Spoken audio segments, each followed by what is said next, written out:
Era uma noite escura e tempestuosa em uma pequena vila isolada no interior. O vento uivava como se fosse uma criatura desesperada, e os galhos das árvores se batiam contra as janelas das poucas casas espalhadas pela região. A vila tinha uma fama sinistra, conhecida por eventos inexplicáveis que faziam até os mais corajosos evitarem o lugar. Há muito tempo, uma família inteira desapareceu sem deixar rastros, e desde então, a casa onde moravam estava abandonada. A estrutura de madeira estava podre, e suas paredes pareciam estar prestes a desmoronar. Diziam que, nas noites de lua cheia, era possível ouvir sussurros vindo de dentro da casa. Mateus, um jovem curioso que havia acabado de se mudar para a vila, ouviu as histórias, e fascinado pelo mistério, decidiu que iria explorar a casa abandonada. Seus amigos tentaram dissuadi-lo, mas ele estava determinado a descobrir a verdade por trás das lendas. Na noite em que decidiu ir, a lua estava escondida por nuvens pesadas, e o vento gelado soprava com força. Mateus, segurando uma lanterna velha que mal iluminava o caminho à sua frente, entrou no terreno da casa. O portão rangeu alto quando ele o empurrou, como se estivesse gritando para ele não entrar. Ao se aproximar da porta principal, Mateus sentiu um arrepio na espinha. A madeira estava úmida e o cheiro de mofo era intenso. Ele respirou fundo e empurrou a porta, que cedeu com um estalo assustador. A escuridão dentro da casa parecia mais densa do que a noite lá fora, e os sussurros começaram assim que ele cruzou a entrada. No início, Mateus pensou que era o vento, mas logo percebeu que os sussurros eram palavras, embora não conseguisse entendê-las.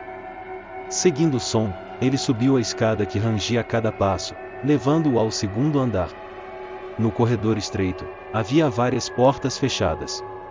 Os sussurros ficavam mais altos à medida que ele se aproximava de uma delas.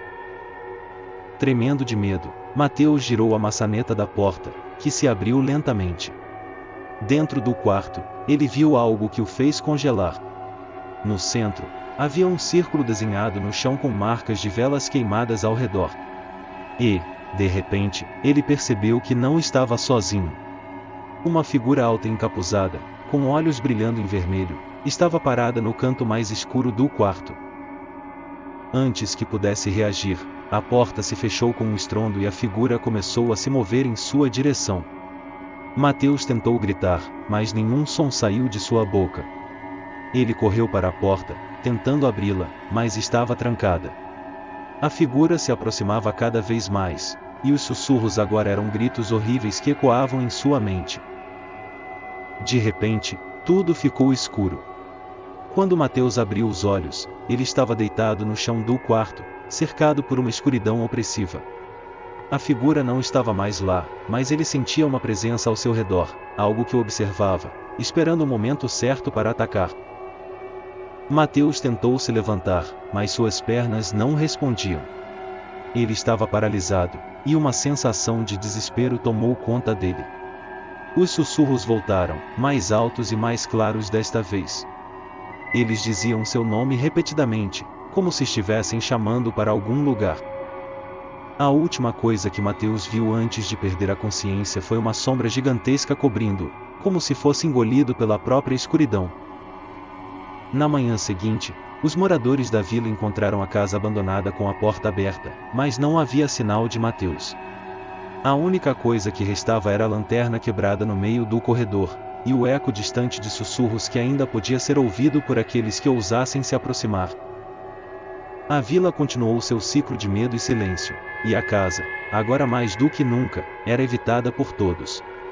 Mateus nunca foi encontrado, mas, em noites de lua cheia, alguns juram que podem ouvir seus gritos, misturados aos sussurros da casa. Gostou da história? Não se esqueça de seguir para mais conteúdo assustador. Deixe seu comentário e compartilhe com os amigos que adoram um bom suspense. Vamos espalhar o terror juntos!